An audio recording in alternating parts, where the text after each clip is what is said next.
नमस्कार, मी श्रद्धा. आपण पाहत आहात महाराष्ट्र न्यूज. नवदुर्गा या कार्यक्रमामध्ये आज आपल्याबरोबर आहेत खळदगावच्या पोलीस पाटील वृषाली कातपाने. आज आपण त्यांच्याशीच बातचीत करणार आहोत. नमस्कार मॅडम. नमस्कार.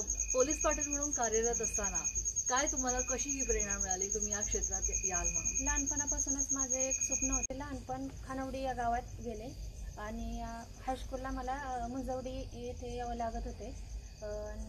माझे लहानपणापासून हे स्वप्न होते की पोलीस दलात उतरण्याचे. काही कारणास्तव मला ही संधी गमावावी लागली, पण काही कारणास्तव ती संधी मला पुन्हा एकदा प्राप्त झाली.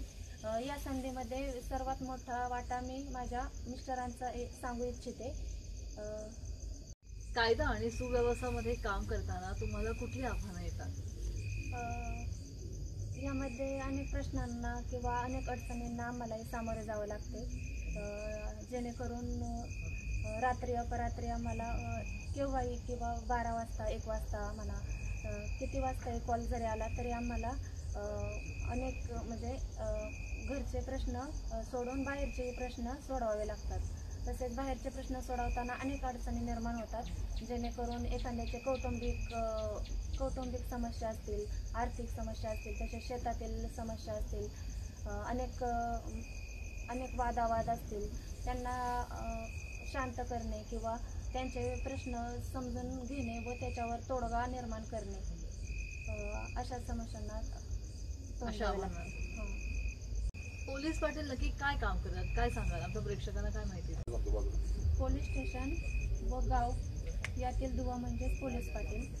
तसेच यामध्ये गावातील तंटे गावात जेवढे मिटवता येतील तेवढे मिटवणे, शक्य झाल्यास सर्व नागरिकांना एकत्र घेऊन त्यांचे सर्व प्रश्न ऐकणे व त्याच्यावर तोडगा काढणे आणि त्यांचे वाद जास्तीत जास्त गाव पातळीवर जेवढे मिटवता येतील तेवढे मिटवणे.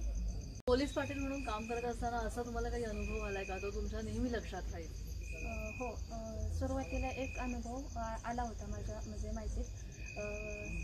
तो असा होता की एक महिला होती, त्यांच्या म्हणजे मिस्टराचा दोघांचा वादावाद झाला होता.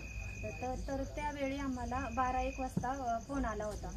तर मी माझी लहान मुलेच होती त्यावेळेस, त्यांना घरीच ठेवून रात्रीचेच मिस्टरांना घेऊनही 12 वाजता त्यांच्या घरी आम्ही गेलो होतो. तर त्यावेळेस ती महिला कशीच ऐकत नव्हती.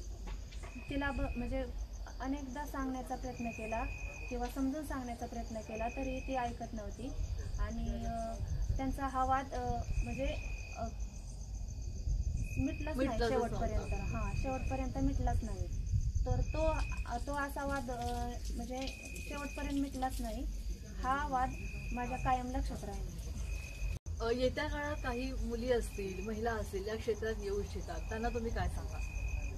या क्षेत्रात अनेक महिलांना मी हे सांगू इच्छिते की प्रत्येक क्षेत्रात उतरण्या अगोदर आपल्याला प्रत्येक क्षेत्राची भीती जरा वाटतच असते, पण प्रत्येक क्षेत्रात उतरल्यानंतर आपल्याला कळतं की कोणतेही क्षेत्र महिलांसाठी अवघड हे नाही आहे. प्रत्येक क्षेत्र हे सोपंच असतं, पण त्या क्षेत्रात कसं आपण काम केलं पाहिजे किंवा कोणत्या पद्धतीने त्यात कामगिरी केली पाहिजे हेही महत्त्वाचे असते.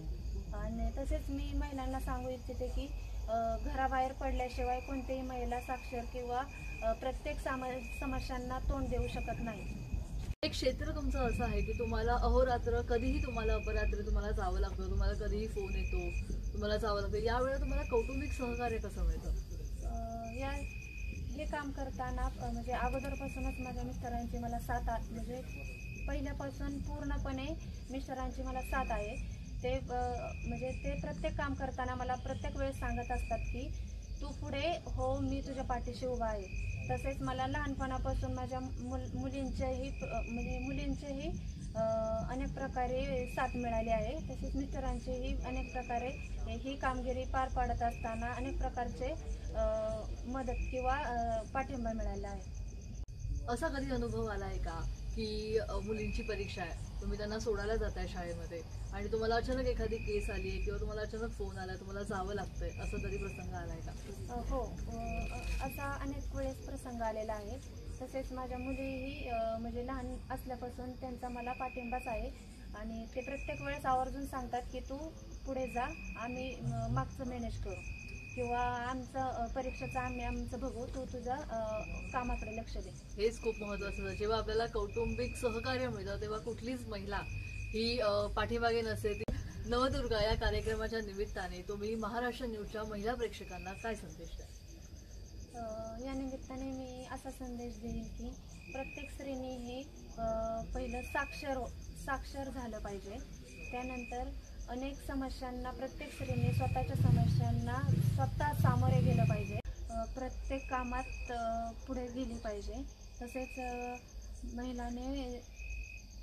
प्रत्येक महिलाने मागं न डगमगता पुढे प्रत्येक समस्यांना तोंड दिले पाहिजे. उत्सव नवरात्रीचा, नवरूपी नवरंगांचा, महिमा स्त्री शक्तीचा, जागर नवरात्रीचा महाराष्ट्र न्यूज घेऊन आलाय विविध क्षेत्रात कार्य करणाऱ्या स्त्री शक्तीची यशोगाथा. पाहायला विसरू नका नवरात्र विशेष भाग.